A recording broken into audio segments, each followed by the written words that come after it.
मे नक फ्रा खानोंग का मतलब है लेडी नक ऑफ फ्रा खानोंग या सिर्फ मे नक, जो थाईलैंड की एक मशहूर भूत है।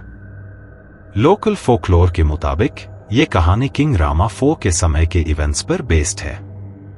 स्वागत है आपका आज की कहानी में, जहां हम मे नक की कहानी में डीप डाइव करेंगे, जो थाईलैंड की एक प्राचीन कहानी है, जहां हम देख पाएंगे कि कैसे प्यार डेथ के पार भी अमर हो सकता है। तो चलिए सुनते हैं ये कहानी।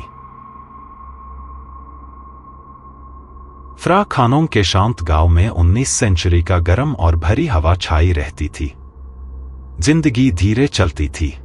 सिर्फ कभी कैनाल के पास अपना सामान बेचने वाले ट्रेडर्स की आवाज से रुकी हुई लगती थी। गांव वाले एक सिंपल जिंदगी जीते थे, अपने रिचुअल्स, ट्रेडिशंस और उस सुपरनैचुरल शक्तियों के डर के साथ जो अक्सर शैडोज में छुपी होती थी। गांव के बीच एक छोटा सा लकड़ी का घर था, जहां नक, एक खूबसूरत औरत, अपने हस्बैंड मक के साथ रहती थी। नक के काले लंबे बाल और गहरे आंखों के साथ उनका प्यार गांव के लोगों के लिए एक मिसाल था, पवित्र, मजबूत और जज्बात से भरा हुआ। मक एक किसान और एक कॉन्स्क्रिप्ट था जो नक के लिए पूरी तरह से समर्पित था, और नक की हंसी अंधेरे दिनों में भी रोशनी ले आती थी। लेकिन उनकी खुशी ज्यादा देर तक नहीं टिक पाई। वो शुरू हो गया और मक को मिलिट्री में सेवा के लिए बुला लिया गया।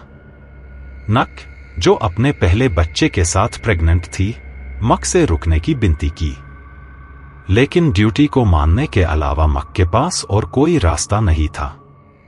मक ने वादा किया कि वो वापस जरूर आएगा, और नक के आंसुओं से भीगे चेहरे को छोड़कर डर्ट रोड पर चला गया। महीने सालों में बदल गए और नक ने अकेली ही वार के कठिन दिनों का सामना किया। एक तूफानी रात, जब हवा बंशी की तरह चीख रही थी, नक को लेबर पेन शुरू हुआ। देसियों ने प्रार्थना की, लेकिन कुछ अजीब सा महसूस हो रहा था। घंटों के दर्द के बाद जब नक के नवजात शिशु की पहली चीख गूंजी, तभी नक की अपनी सांसें थम गई। मां और बच्चा दोनों मर जाते हैं। गांव वालों ने उनका और उनके बच्चे का दफन एक बड़े इमली के पेड़ के नीचे कर दिया, और उसकी आत्मा को मुक्ति देने के लिए पूजा पाठ की। लेकिन गम और गुस्सा नक की आत्मा को इस दुनिया से बंधे रखा। वो जाने के लिए तैयार नहीं थी। मक के लिए अपने प्यार और जिंदगी के अन्याय के प्रति अपने गुस्से के कारण वो लिविंग रियल में ही अटक गई थी। जब मक कुछ महीने बाद वापस आया, घायल पर जिंदा, उसने अपने घर को वैसे ही पाया जैसे वो छोड़ कर गया था। नक उसका इंतजार कर रही थी, उनके बच्चे को अपने हाथों में लिए हुए। खुशी के मारे मक ने उन्हें गले लगाया, बिना इस बात को महसूस किए कि नक के हाथ कितने ठंडे हैं और उसके टच से एक अजीब सी सर्दी आ रही है। मक के लिए सब कुछ परफेक्ट लग रहा था, लेकिन गांव वालों के लिए कुछ तो बहुत गलत था। शुरुआत में सब कुछ छुप छुप कर हो रहा था। गांव के जानवर नक के पास आने से इनकार करते। कुत्तों की चीखते हुए आवाजें रात भर गूंजती। गांव के लोग कह रहे थे कि उन्होंने नक को रात के अजीब समय पर चलते देखा। उसका छाया चांदनी रात में असामान्य तरीके से लंबा होता। फिर मौतें शुरू हुई। एक मछुआ पानी में डूबा हुआ मिला, उसका चेहरा डर के मारे मुरझा गया था। एक नौजवान लड़की ने जंगल में नक को देखा और कहा कि उसके हाथ और पैर अजीब तरीके से खींच रहे थे, जैसे वो वैनिश हो रही हो। लड़की वहां से भागी, लेकिन अगले दिन उसका डेड बॉडी जंगल में पाया गया, बुरा हाल किया हुआ। गांव वाले डर गए, लेकिन मक को वार्न करने की हिम्मत किसी में नहीं थी। जब एक बूढ़े ने हिम्मत करके मक को समझाया, तो मक ने उन बातों को अफवाहें समझकर टाल दिया। लेकिन एक रात मक ने देखा कि नक एक छोटी चीज को उठाने के लिए वुडन फ्लोर के नीचे अपने हाथ को लंबा कर रही थी।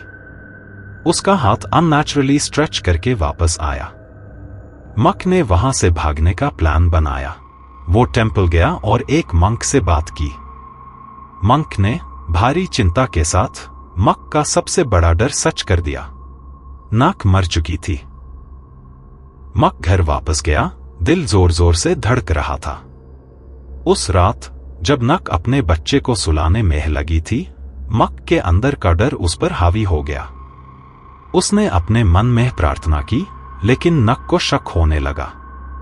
तुम आजकल अजीब क्यों लगते हो, मक? नक ने पूछा। उसका आवाज नरम लेकिन अजीब सी लगी। क्या तुम मुझसे अब प्यार नहीं करते? मक की आवाज लड़खड़ाई।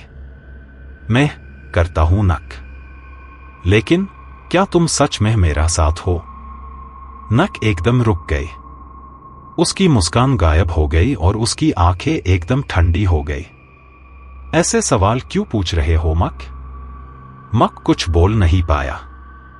तभी उसके बच्चे की आवाज गूंज उठी, लेकिन आवाज एकदम अननेचुरल लग रही थी। नक का रूप बदलने लगा। उसका चेहरा एक अजीब सी शक्ल में बदलने लगा और उसकी आंखें दर्द और गुस्से से भर गई।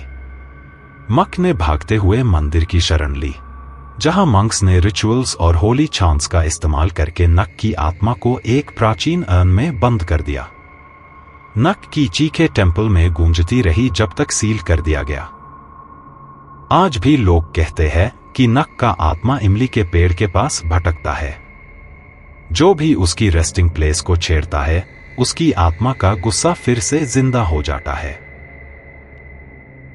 मैं नक के लिए एक श्राइन वॉट महाबुत में बनाई गई थी। 1997 में इस श्राइन को मॉडर्न बैंकॉक के सुन ल्यूएंग डिस्ट्रिक्ट में रिलोकेट किया गया। श्राइन का मेन सेंटरपीस में नक और उसके बच्चे की एक स्टैचू है। लोग अक्सर यहां ऑफरिंग्स लेकर आते हैं और मदद की प्रार्थना करते हैं, ज्यादातर औरतें जो आसान चाइल्ड बर्थ के लिए या अपने हस्बैंड के मिलिट्री कॉन्स्क्रिप्शन से छुटकारा मांगती है। ऑफरिंग्स में अक्सर कलर्ड कपड़ों के टुकड़े होते हैं जो बो ट्री के ट्रंक से बने। दूसरी ऑफरिंग्स में फलों, लोटस और इंसेंस स्टिक्स शामिल है। उसके बच्चे के लिए टॉयस और में नक के पोर्ट्रेट्स श्राइन के अंदर में डिस्प्ले किए गए हैं। स्टैचू के पीछे ढेर सारे कपड़ों हैं जो लोग ने उन्हें ऑफर की है।